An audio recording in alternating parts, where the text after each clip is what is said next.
नमस्कार। आप सभी स्टूडेंट्स का नव्या के एजुकेशनल पोर्टल पर हार्दिक स्वागत है।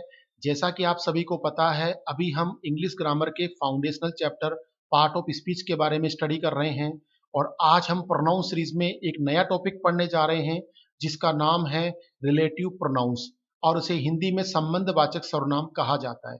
सबसे पहले हम इसकी हिंदी डेफिनेशन देखते हैं। चलिए देखते हैं। अगर किसी वाक्य में अगर कोई शब्द अपने से पहले दिए गए किसी भी संज्ञा या सर्वनाम के बारे में, उनके संबंधों के बारे में बात करते हैं या फिर दो वाक्यों को जोड़ने का काम करते हैं, तो उन्हें हम संबंधवाचक सर्वनाम कहते हैं।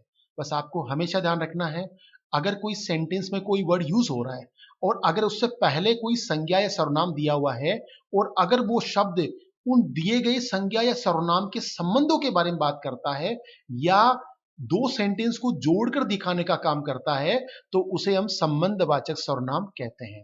And now according to English, the word which is used to join two sentence or defining relationship about any noun or pronoun which is before is called relative pronouns। इसका मतलब ये हुआ कि कोई भी appropriate word जिसके पहले किसी नाउन या प्रोनाउन का यूज किया जाता है और अगर उनके रिलेशनशिप को डिफाइन करना हो या किसी भी दो सेंटेंस को कनेक्ट या ज्वाइन करना हो, तो उसके लिए हम जिस एप्रोप्रिएट वर्ड का प्रयोग करते हैं उसे हम इंग्लिश में रिलेटिव प्रोनाउन कहते हैं। आपके सामने कुछ एग्जांपल है, देख लीजिए। वोट, विच, हु, हुम, हुज और दैट। एक चीज का ध्यान रखिएगा, हम सिर्फ और सिर्फ इन्हीं डब्ल्यूएच का प्रयोग करेंगे, इन्हीं वर्ड्स का प्रयोग करेंगे इस टॉपिक के अंदर। इसके अलावा बाकी किसी भी डब्ल्यूएच का प्रयोग नहीं करेंगे। वो क्यों नहीं करेंगे उसके बारे में मैं आपको आगे बताऊंगा। आप कुछ एग्जाम्पल देखिए जहां से इस टॉपिक की आपको अच्छी जानकारी मिलेगी। एग्जाम्पल है, जैसे एग्जाम्पल ध्यान से देखिएगा। This is the boy who works hard. ये वो लड़का है जो कठोर मेहनत करता है। आप इस सेंटेंस को ध्यान से देखिएगा, यहां पर दो सेंटेंस है। दिस इज द बॉय ये पहला सेंटेंस हो गया, वर्क हार्ड दूसरा सेंटेंस हो गया। इस दूसरे सेंटेंस का सब्जेक्ट है हु और आपको पता है हु हमेशा सब्जेक्ट का पता लगाने के लिए प्रयोग किया जाता है, तो हमने सब्जेक्ट का भी पता लगाया। दूसरा, ये सब्जेक्ट के तौर पे यूज कर रहा है। तीसरा, ये यहां पर दो सेंटेंस को कनेक्ट कर रहा है, ज्वाइन कर रहा है। तो आप देख सकते हैं पहले और दूसरे सेंटेंस को जोड़ने के लिए हमने हु का प्रयोग किया। इसी तरह से दूसरा एग्जाम्पल देखिए। This is the girl whom I like. ये वो लड़की है जिसे मैं पसंद करता हूं। तो आप देख सकते हैं आई लाइक मैं पसंद करता हूं, ये दूसरा सेंटेंस हो गया। दिस इज द गर्ल ये पहला सेंटेंस हो गया। इन दोनों को जोड़ने के लिए हमने whom का प्रयोग कर दिया, ठीक है ना। और whom का मतलब होता है जिसे या जिसको। इसी तरह से तीसरा सेंटेंस देखिए। This is the whose। This is the whose exercise is done. यह उसकी एक्सरसाइज है जो पूरी हो चुकी है, ठीक है ना। यानी कि उसकी एक्सरसाइजेस पूरी हो चुकी है। तो आप देख सकते हैं हमने यहाँ पे हुज का प्रयोग दोनों सेंटेंस को कनेक्ट करने के लिए किया है। इसी तरह से दिस इज द हाउस ये वो घर है which belongs to my uncle जो मेरे अंकल का है। तो यहां भी देख सकते हैं हमने दोनों सेंटेंस को कनेक्ट किया है विच के द्वारा। और विच का मीन्स क्या है यहाँ पे, जो कि। इसी तरह से वोट यू से आप जो भी कहते हैं वो गलत है, वो फॉल्स है, झूठा है। तो हमने यहाँ पे वोट का प्रयोग किया सब्जेक्ट के तौर पर। इसी तरह से this is the teacher sorry that is the teacher ये वो टीचर है दे टॉट माई चिल्ड्रन जिन्होंने मेरे बच्चों को पढ़ाया, जिसने मेरे बच्चों को पढ़ाया, जिसने ना। तो यहाँ पे मैंने दैट का प्रयोग किया। दैट यहाँ पर दो सेंटेंस को कनेक्ट कर रहा है। तो हमने आपके सामने 6 एग्जाम्पल रखे और इन 6 एग्जाम्पल में आप देख सकते हैं दो दो सेंटेंस दिए हुए हैं और इन दोनों सेंटेंस को आपस में जोड़ने के लिए हमने who, whom, whose, which and what and that का प्रयोग किया है, ठीक है ना। तो ये तो हो गया आपके रिलेटिव प्रोनाउन। इनको कहा जाता है रिलेटिव प्रोनाउन जो दो सेंटेंस को जोड़ने का काम करते हैं। दूसरी बात, ये कहीं पर तो सब्जेक्ट के तौर पे काम कर रहे हैं, कहीं ऑब्जेक्ट के तौर पे काम कर रहे हैं। तो ये क्यों कर रहे हैं इसके बारे में आपको आगे बताऊंगा। तो उम्मीद करता हूं अभी तक आपको इसकी डेफिनेशन और इसके एग्जाम्पल प्लस इसके सेंटेंस आपको समझ में आ गए होंगे। अब हम देखते हैं आगे। A table which defines everything here in details. इसका मतलब यह होता है कि अब हम आपके सामने एक ऐसी टेबल रख रहे हैं जो आपको डिटेल से सारी जानकारी देगी। देखिए, सबसे पहले कॉलम में हमने रखा है रिलेटिव प्रोनाउंस को। दूसरे कॉलम में हमने रखा है इनके मीन्स को, जो इसके हिंदी मीन्स होते हैं उनको। तीसरे में हमने रखा है इनका यूज कैसे करते हैं, ठीक है। और चौथा इनका फॉर्मेट, यानी किस फॉर्मेट में ये यूज होते हैं। तो आपको इनको चारों को बड़े ध्यान से समझना है। देखिए, पहला WH है हु का मतलब होता है जो, जिसने या जिन्होंने, और ये हमेशा लिविंग नाउन के लिए प्रयोग किया जाता है, इसका आपको हमेशा ध्यान रखना है। दूसरा, ये हमेशा सब्जेक्ट के तौर पर यूज होता है और सब्जेक्ट को फाइंड आउट करने के लिए प्रयोग किया जाता है। इसी तरह से whom, whom का मीन्स होता है जिसे या जिसको, और ये भी सेम टू सेम हु की तरह होता है, और इसे भी हम लिविंग नाउन यानी सजीव के लिए प्रयोग करते हैं, और ये हमेशा ऑब्जेक्ट का पता लगाने के लिए प्रयोग किया जाता है। इन दोनों में यही मेजर डिफरेंस है कि ये सब्जेक्ट का पता लगाता है और ये ऑब्जेक्ट का पता लगाता है। इसी तरह से हुज, हुज का मतलब होता है जिसका, जिसके, जिसकी, और इसका प्रयोग भी हम लिविंग और नॉन लिविंग दोनों ही कंडीशन में यूज करते हैं, यानी कि दोनों ही प्रकार के नाउन के साथ में इसका प्रयोग किया जाता है, और ये सब्जेक्ट और ऑब्जेक्ट दोनों ही फॉर्मेट में यूज किया जा सकता है। इसी तरह से विच का मतलब होता है जो कि, लेकिन ध्यान रखना है ये हमेशा नॉन लिविंग नाउन्स के लिए प्रयोग किया जाता है, इसे हम लिविंग नाउन्स के लिए यूज नहीं कर सकते, और ये भी सब्जेक्ट और ऑब्जेक्ट दोनों ही कंडीशन के लिए प्रयोग किया जाता है। इसी तरह से वोट का मतलब होता है जो कि, और इसे भी हम नॉन लिविंग नाउन्स के लिए प्रयोग करते हैं, इसे भी लिविंग नाउन्स के तौर पर यूज नहीं किया जाएगा, और यह भी सब्जेक्ट और ऑब्जेक्ट के तौर पर यूज किया जा सकता है।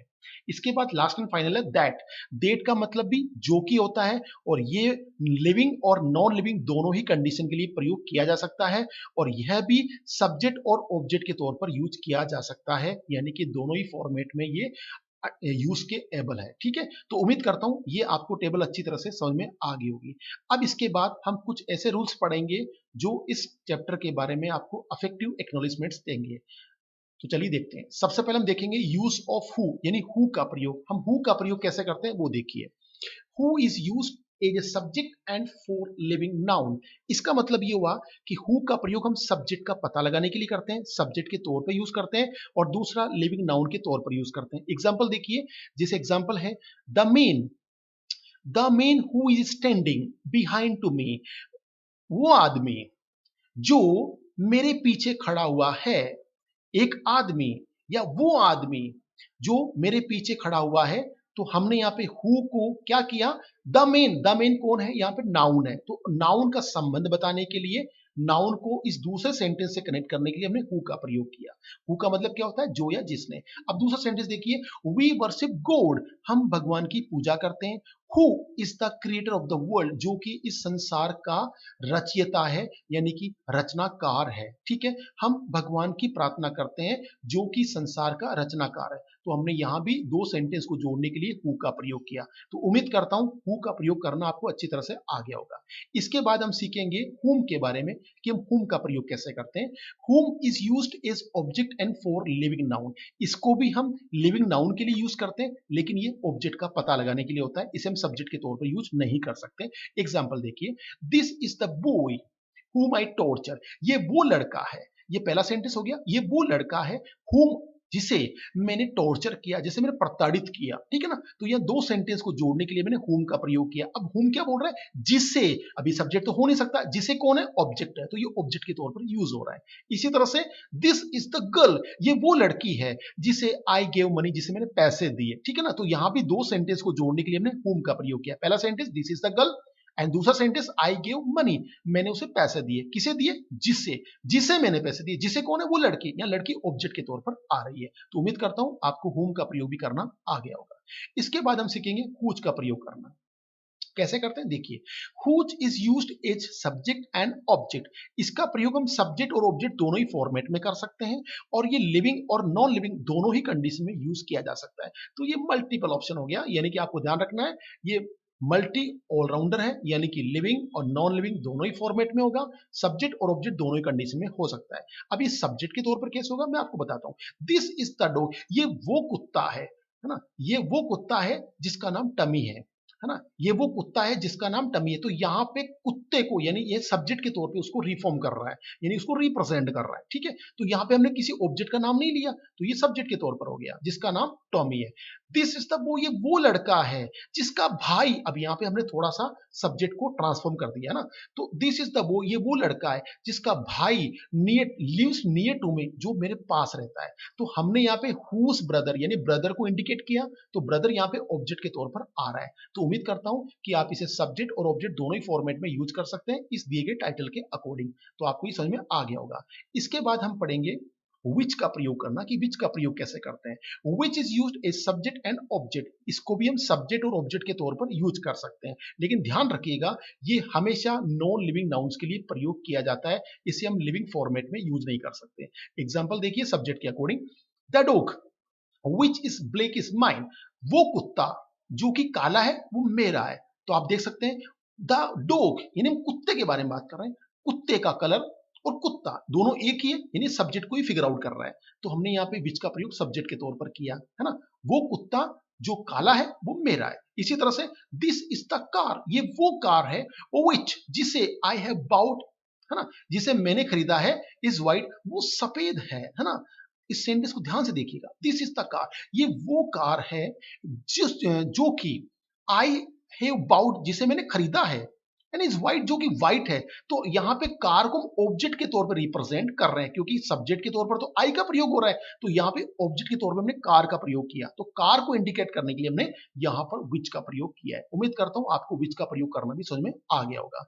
इसके बाद हम पढ़ेंगे यूज ऑफ वोट, हम वोट का प्रयोग कैसे करते हैं वो देख लीजिए।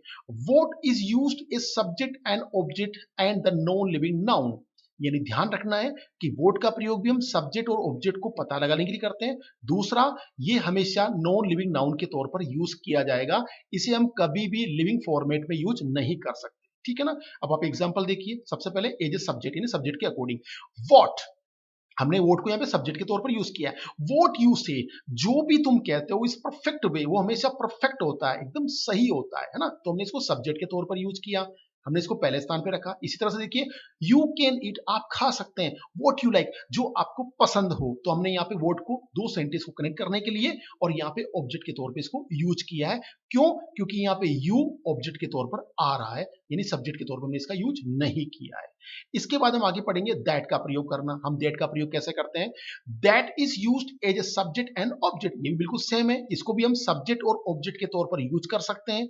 अच्छा, दूसरी बात, ये लिविंग और नॉन लिविंग दोनों ही फॉर्मेट में यूज किया जा सकता है, लेकिन एक चीज का ध्यान रखना है, कभी कभी हम डेट का प्रयोग whom और which और वोट को रिप्लेस करने के लिए भी करते हैं। इस चीज का आपको ध्यान रखना, ये थोड़ा सा मिसप्रिंट हो गया, यहाँ पे हमने whom को दो बार रिपीट कर दिया है, जबकि यहाँ पे whom की जगह हमें who का प्रयोग करना है। तो who, whom और which को रिप्लेस करने के लिए हम कभी कभी that का प्रयोग कर सकते हैं। अब कैसे करेंगे, मैं आपके सामने कुछ एग्जाम्पल रखता हूं, उसको थोड़ा ध्यान से देखिएगा, ठीक है। एग्जाम्पल है, the phone that is expensive is mine, वो फोन जो कि, है ना, यहां पे क्या करें, द फोन सब्जेक्ट हो गया, उसी को इंडिकेट करने के लिए दैट का प्रयोग कर दिया, ठीक है ना। वो फोन जो कि एक्सपेंसिव है, महंगा है, वो मेरा है, तो हमने यहाँ पे सब्जेक्ट के तौर पर इसका प्रयोग किया है। अब दूसरा एग्जांपल देखिए, Ram is most prominent person, Ram एक सबसे, है ना, सबसे प्रशंसित यानी कि सबसे प्रसिद्ध और इज्जतदार, जिसकी तारीफ होती है, एक ऐसा इंसान है, दैट आई नो, जिसको मैं जानता हूं, जिसको मैं जानता हूं। तो यहां मैंने ऑब्जेक्ट के तौर पे यूज किया, क्योंकि सब्जेक्ट तो यहां पर आई है, आई नो मैं जानता हूं। अब किसको जानता हूं? जिसको जानता हूं उसका पता नहीं लगा, हमने इसका प्रयोग किया है। तो दैट किसके लिए आ रहा है? राम के लिए आ रहा है। राम यहाँ पे सब्जेक्ट नहीं, राम यहाँ पे ऑब्जेक्ट के तौर पर यूज किया जा रहा है। तो उम्मीद करता हूं आपको दैट का प्रयोग भी करना आ गया होगा। अब इसके बाद हम आगे पढ़ते हैं, specific use of who, which and that. इसका मतलब हम हु, विच और दैट को स्पेसिफिक मेथड में कैसे यूज करते हैं उसके बारे में आपको बताता हूं। देखिए, अगर आप हु, विच और दैट को स्पेसिफिक मेथड से यूज करना चाहते हैं तो उसके दो मेथड है। दो मेथड कैसे होंगे उसको थोड़ा ध्यान से देखिएगा। कभी कभी हम इसको सबऑर्डिनेट क्लोज के तौर पे यूज करते हैं, यानी कि सबऑर्डिनेट क्लोज के माध्यम या उसका आधार बना के हम उसको दो तरीके से यूज कर सकते हैं। पहला सब्जेक्ट के तौर पर और दूसरा ऑब्जेक्ट के तौर पर। अब सब्जेक्ट के तौर पर कैसे करेंगे उसको देखिएगा। The boy who came here is a player, वो लड़का जो यहां आया, जो हु का मतलब जो वो लड़का जो यहां आया इज ए प्लेयर, वो एक खिलाड़ी है। तो आप देख सकते हैं द बॉय यहां पर लड़का है और ये सब्जेक्ट के तौर पर आया है, तो सब्जेक्ट के तौर पर हमने यहां पे हु का प्रयोग किया। ठीक है, इसी तरह से दिस इज द हाउस, ये वो घर है, which is made of stones, जिसको पत्थर के द्वारा बनाया गया है ना, जो कि पत्थर से बना हुआ है। दिस इज द हाउस, ये वो घर है जो कि पत्थर का बना हुआ है। तो हमने यहाँ पे हाउस को इंडिकेट करने के लिए, यानी कि सब्जेक्ट को इंडिकेट करने के लिए हमने विच का प्रयोग किया। इसी तरह से द रोड, ये वो सड़क है दैट लीड्स टू सिटी, जो कि शहर की ओर जाती है। तो यहाँ पे द रोड सब्जेक्ट के तौर पर आया, तो इस रोड को इंडिकेट करने के लिए हमने दैट का प्रयोग किया। तो आप देख सकते हैं पहले में हु बॉय को, विच हाउस को, और दैट रोड को इंडिकेट कर रहा है। और इन तीनों ही एग्जांपल में बॉय, हाउस और रोड, ये तीनों के तीनों स्पेसिफिक हैं और यहाँ पे ये नाउन के तौर पर यूज हो रहे हैं और सब्जेक्ट के तौर पर यूज किए जा रहे हैं। तो इनको सब्जेक्ट के तौर पर रिप्रेजेंट करने के लिए हमने हु, विच और दैट का प्रयोग किया। अब आप देखिए इसके अपोजिट हम कभी कभी इसको ऑब्जेक्ट के तौर पर कैसे यूज करेंगे वो देखिए। आई हैव ए डॉटर, मेरे एक गुड़िया है, बिटिया है। हुम, जिसे मैं बहुत ज्यादा प्यार करता हूं, ठीक है ना, मेरे एक बिटिया है जिसे, अब आई लव सो मच, अब आई यहां पर सब्जेक्ट हो गया, डॉटर यहां पर ऑब्जेक्ट हो गया, तो जिससे मैं डॉटर के बारे में बात करता हूं तो यहां पे डॉटर ऑब्जेक्ट हो गया, तो मैं ऑब्जेक्ट को रिप्रेजेंट कर रहा हूं हुम के द्वारा। इसी तरह से दिस इज द हाउस, ये वो घर है जिसको मेरे पापा ने बनाया, मेरे पापा ने, है ना, तो मेरे पापा सब्जेक्ट हो गए, मेरे पापा ने बनाया तो मेरे पापा सब्जेक्ट है, लेकिन किसको बनाया, घर को बनाया, घर बनाया, तो घर यहाँ पे क्या हो गया, ऑब्जेक्ट हो गया। तो उस ऑब्जेक्ट को रिप्रेजेंट करने के लिए हमने विच का प्रयोग किया। इसी तरह से द मशीन, वो मशीन, एक ऐसी मशीन है जो कि आई बोरोड, मैंने कल उधार खरीदी, यस्टरडे, कल मैंने उसको उधार लिया था। तो लिया किसने, मैंने कौन है, आई कौन है, सब्जेक्ट है, लेकिन यहाँ पे मशीन ऑब्जेक्ट के तौर पर यूज की जा रही है। तो यहाँ पर देट ने मशीन को, विच ने हाउस को और हुम ने डॉटर को रिप्रेजेंट किया। और इन तीनों एग्जाम्पल में डॉटर, हाउस और मशीन तीनों ही नाउन है और ये ऑब्जेक्ट के तौर पर यूज की जा रहे हैं। तो उम्मीद करता हूं आपको हु, विच और देट का एक कॉम्बिनेशन वाला मेथड समझ में आ गया होगा। अब हम आगे पढ़ेंगे specific use of who and which, यानी कि कभी कभी हु और विच को भी हम स्पेसिफिक मेथड के साथ में यूज करते हैं। वो कैसे करेंगे वो मैं आपको बताता हूं। देखिए दो मेथड होते हैं हु और विच को प्रयोग करने के। वो दो मेथड कौन कौन से हैं, एक तो है रिस्ट्रिक्टिव यूज और दूसरा है कंटिन्यूटिव यूज। ये दो मेथड कब काम करते हैं, कैसे काम करते हैं, वो मैं आपको डिटेल से बताता हूं। देखिए सबसे पहला मेथड है रिस्ट्रिक्टिव यूज। वो कैसे करते हैं, when any relative pronouns define और रिस्ट्रिक्ट और क्वालिटीज, यानी qualify the antecedent noun and pronoun or works as a adjective clause is called restrictive and defining uses। इसका मतलब ये हुआ कि अगर कोई भी रिलेटिव प्रोनाउंस डिफाइन करता है यानी परिभाषित करता है, या उसकी मात्रा को लिमिट करता है यानी सीमित करता है, या किसी भी एंटीसीडेंट का मतलब होता है कोई भी नाउन या प्रोनाउन जो किसी वर्ड के पहले दिया गया हो उसकी विशेषता बताता हो, या एडजेक्टिव क्लोज के तौर पे काम करता हो, तो उसे हम इंग्लिश में रिस्ट्रिक्टिव या डिफाइनिंग यूजेस कहते हैं। ठीक है, अब दूसरा देख लीजिए, यानी कंटिन्यूटिव यूजेस क्या होता है, when any relative pronoun don't define, बस कुछ नहीं करना, इसको नेगेटिव करना है, यानी कि सेम टू सेम डेफिनेशन है लेकिन इसे आपको नोट लगाकर नेगेटिव बनाना है। अगर आप इसको नेगेटिव बना दोगे तो ये आपके कंटिन्यूटिव यूजेस बन जाएगा। करना कुछ नहीं है, बस आपको समझना है। देख लीजिए दोबारा, कोई भी रिलेटिव प्रोनाउन जो कि एंटीसीडेंट के तौर पर जो नाउन या प्रोनाउन दिया गया है, अगर उसकी विशेषता को नहीं बताता है, या उसको सीमित करता है, या उसको परिभाषित नहीं करता है, और वो एक एडिशनल इन्फॉर्मर के तौर पर काम करता है, यानी कि वो एडजेक्टिव क्लोज के तौर पर नहीं, वो एडिशनल इन्फॉर्मर के तौर पर काम करता है, तो उसे हम इंग्लिश में नॉन डिफाइनिंग यूज या कंटिन्यूटिव हम यूजेस कह सकते हैं। अब ऐसे तो आपको समझ में नहीं आया होगा क्योंकि डेफिनेशन थोड़ी सी हार्ड है, तो हमने इसके लिए क्या किया, थोड़ा सा इसको इजी बनाने का प्रयास किया। आप एग्जाम्पल देखिएगा, जैसे एग्जाम्पल है द मेन, वो आदमी हु लिव्ड, जो रहता था, हियर यहाँ, डेड मर गया, यस्टरडे कल, वो आदमी जो यहाँ रहता था वो कल मर गया। ठीक है, दूसरा एग्जांपल देखिए विच के अनुसार, ये पहला था हु के अनुसार, अब ये देखिएगा विच के अनुसार। दिस इज द मॉल, ये वो मॉल है विच माय फादर कंस्ट्रक्टेड, यानी जिसे मेरे पापा ने बनाया था, विच जो कि मेरे पापा ने बनाया था। तो यहाँ पे हम दो सेंटेंस को कनेक्ट करने के लिए हु और विच का प्रयोग कर रहे हैं। अब ये रेस्ट्रिक्टिव यूजेस में क्यों आ रहे हैं उसके बारे में आपको आगे बताऊंगा। आप अब देखिए कंटिन्यूटी के अकॉर्डिंग एग्जांपल देखिए, I have seen my friend, मैंने मेरे दोस्त को देखा, who recognize me at once, जो मुझे तुरंत पहचान गया, जो मेरे को तुरंत पहचान गया। ठीक है ना, अच्छा दूसरा एग्जांपल देखिए, he has bought a car, उसने एक कार खरीदी, विच इज व्हाइट, जो कि सफेद है। अब इन दोनों सेंटेंस में क्या डिफरेंट है, ये डिफरेंट आपको अभी भी समझ में नहीं आएगा। ये क्यों नहीं आएगा? क्योंकि जब तक मैं आपको रिस्ट्रिक्टिव और कंटिन्यूटिव के बीच में डिफरेंस नहीं समझाऊंगा, तब तक ये दोनों एग्जाम्पल के बीच में भी आपको डिफरेंस समझ में नहीं आएगा।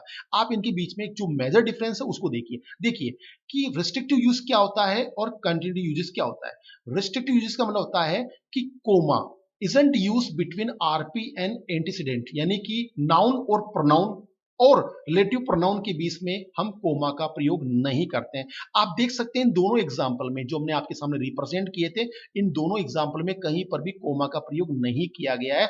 जबकि आप इधर वाले दोनों सेंटेंस में देखिए, यानी कंटिन्यूटी यूजेस में हमने कोमा का प्रयोग किया, यानी पहला सेंटेंस समाप्त हुआ तो हमने कोमा का प्रयोग किया, दूसरा सेंटेंस समाप्त हुआ हमने कोमा का प्रयोग किया। आप देख सकते हैं कि यहां पर जो एंटीसीडेंट है वो कौन है, फ्रेंड और कार, यानी कि हु और विच के पहले जो शब्द है उसे हम इंग्लिश में एंटीसीडेंट कहते हैं, और जो एंटीसीडेंट के तौर पर जो वर्ड आया है उसके आगे हमने कोमा का प्रयोग किया है। बस आपको इतना सा ध्यान रखना है कि रिलेटिव प्रोनाउन से पहले जो कोई वर्ड आता है, जो कोई नाउन आता है, अगर उसके पहले कोमा लग जाता है तो उसे इंग्लिश में कंटिन्यूटी यूजेस कहते हैं, और जिसमें कोमा नहीं लगता इन दोनों के बीच में उसे हम इंग्लिश में रिस्ट्रिक्टिव यूज कहते हैं। अच्छा, दूसरा डिफरेंस क्या है कि जो रिस्ट्रिक्टिव यूजेस वाले जो सेंटेंस होते हैं उन्हें हम इंग्लिश में कॉम्प्लेक्स सेंटेंस कहते हैं, और जो कंटिन्यूटी वाले सेंटेंस होते हैं उन्हें हम इंग्लिश में कंपाउंड सेंटेंस कहते हैं।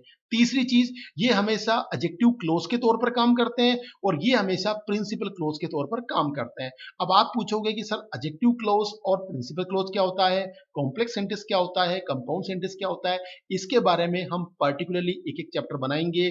मैं आपको उनमें तमाम प्रकार की सारी जानकारियां शेयर करूंगा। मैं आपको डिटेल से बताऊंगा कि कंपाउंड, कॉम्प्लेक्स और एडजेक्टिव क्लोजेस और प्रिंसिपल क्लोजेस क्या होता है। लेकिन आपको इतना सा ध्यान रखना है, इन तीनों मेजर डिफरेंस के आधार पर ये तीनों अलग अलग होते हैं, और आप देख सकते हैं बस सबसे बड़ा मेजर डिफरेंस आपको यही ध्यान रखना है कि हमने यहाँ पर कोमा का प्रयोग नहीं किया है, जबकि हमने यहाँ पे कोमा का प्रयोग किया है। कोमा का प्रयोग करने से कंटिन्यूटिव यूजेस बन जाता है और नहीं करने से रिस्ट्रिक्टिव यूजेस बन जाता है। उम्मीद करता हूँ ये जानकारी आपको अच्छी लगी होगी। फिर भी अगर ये आपको अच्छी तरह समझ में नहीं आया हो तो आपको डरना नहीं है। आप हमारी ऑफिशियल वेबसाइट पर जाकर हमें कंप्लेंट बॉक्स में लिख सकते हैं या आपकी किसी भी नॉलेज को शेयर कर सकते हैं। मैं दोबारा इसके ऊपर एक अच्छा वीडियो बना के शेयर करूंगा ताकि आपको और अच्छा इसका फायदा हो। ठीक है, इसके बाद हम आगे पढ़ेंगे। Let's begin to understand how to change separate sentence into relative pronoun. ये तो आपको पता है कि रिलेटिव प्रोनाउंस क्या होता है, हमें इन्हें यूज करने की रिक्वायरमेंट क्या होती है। अब हमें ये समझना है, कहने का मतलब ये होता है कि हमने अभी तक जो सारा पढ़ा हमने रिलेटिव प्रोनाउंस के बारे में पढ़ा, लेकिन अभी हमें ये पता नहीं है कि रिलेटिव प्रोनाउंस की रिक्वायरमेंट क्या होती है। देखिए, जब दो सेंटेंस अलग अलग दिए हुए हो तो उन दोनों सेंटेंस को कंबाइंड करके एक बनाना हो तो उसके लिए हमारे को रिलेटिव प्रोनाउंस की जरूरत होती है। इसीलिए हम इस चैप्टर को पढ़ रहे हैं। अब मैं आपके सामने 5 ऐसे एग्जाम्पल रखूंगा, उनको ध्यान से पढ़िएगा, समझिएगा, तब आपको पता चलेगा कि हमें रिलेटिव प्रोनाउंस को क्यों पढ़ना पड़ता है। देखिए, आपके सामने पहला एग्जाम्पल है सेपरेट सेंटेंस का और दूसरा है रिलेटिव प्रोनाउंस का। हम सेपरेट को रिलेटिव कैसे बनाते हैं उसको ध्यान से समझिएगा। पहला सेंटेंस है Ram stood first in the class. Ram class में पहले स्थान आया। ही इज माई सन, वो मेरा बेटा है। अब ये दो सेंटेंस हो गए ना। अब इन दोनों को हमें एक साथ बोलना है, एक साथ कनेक्ट करना है, तो कैसे करेंगे, हम इसको हु के द्वारा करेंगे। राम के आगे हमने कोमा लगाया तो ये बन गया कंटिन्यूटिव। ठीक है, तो Ram comma who stood first in the class comma is my son, ये पूरा का पूरा कंप्लीट एक सेंटेंस बन गया। हमें दो सेंटेंस बनाने की जरूरत नहीं पड़ी। राम जो कि क्लास में पहले आया वो मेरा बेटा है। ठीक है ना। इसी तरह से दूसरा एग्जाम्पल देखिए, राज विल नॉट ट्रस्ट यू, राज तुम्हारे पे विश्वास नहीं करेगा। यू हैव चीटेड हिम, तुमने उसे धोखा दिया है। ये दो सेंटेंस हो गए। अब इन दोनों कैसे कनेक्ट करेंगे, इनको हम कनेक्ट करेंगे हुम के द्वारा। अब कैसे करेंगे, देखिए, Raj comma whom you have cheated, Raj जिसे तुमने धोखा दिया वो तुम पे कभी ट्रस्ट नहीं करेगा, विश्वास नहीं करेगा। कितना खूबसूरत लग रहा है। देखिए, जब दो सेंटेंस अलग अलग हो, उन्हें एक करना हो और वो भी खूबसूरती के साथ करना हो, तो वहीं पे हमें रिलेटिव प्रोनाउंस की रिक्वायरमेंट होती है। अब तीसरा एग्जांपल है ही इज पाठक, वो पाठक है और उसका सन हिज सन वॉन अवार्ड, और उसके बेटे ने अवार्ड जीता। दो सेंटेंस हो गए। अब एक करिए इसको, ही इज पाठक, ये वो पाठक है जिसके बेटे ने अवार्ड जीता। whose son won award। ठीक है, इसी तरह से अगला एग्जांपल है दिस इज द हाउस, है ना, विजय बिल्ट इट, ये वो घर है और विजय ने इसे बनाया। अब आप इसको जोड़ना है, इसको रिकनेक्ट करना है, कैसे करेंगे, दिस इज द हाउस, ये वो घर है जो कि विजय ने बनाया। इसी तरह से ए फार्मर हेडेड हेन, एक फार्मर के पास में एक मुर्गी थी, एंड द हेन, और वो मुर्गी सोने के अंडे दिया करती थी, यानी सोने के अंडे देती थी। अभी दो सेंटेंस हो गए, इनको एक साथ कनेक्ट करना है। तो ए फार्मर हेड ए हैन, है ना, विच लेड गोल्डन एग, एक किसान के पास में एक ऐसी मुर्गी थी जो कि सोने के अंडे दिया करती थी या देती थी। तो आप देख सकते हैं हमने दोनों सेंटेंस को जोड़ने के लिए, सेपरेट सेंटेंस को एक करने के लिए हमने हु, whom, whose, that और which का प्रयोग किया, और इससे क्या होता है कि आपके सेंटेंस एकदम अफेक्टिव लगते हैं और यूजफुल और इंपॉर्टेंट लगते हैं। तो उम्मीद करता हूं आज का चैप्टर आपको अच्छा लगा होगा। अगर आपको अच्छा लगा हो, ये चैप्टर आपको पसंद आया हो, आपकी जो भी एडवाइस है, कंसल्टेंसीज है, जो भी है, आप हमारे को शेयर कर सकते हैं। आप सभी का बहुत बहुत धन्यवाद। Thank you so much.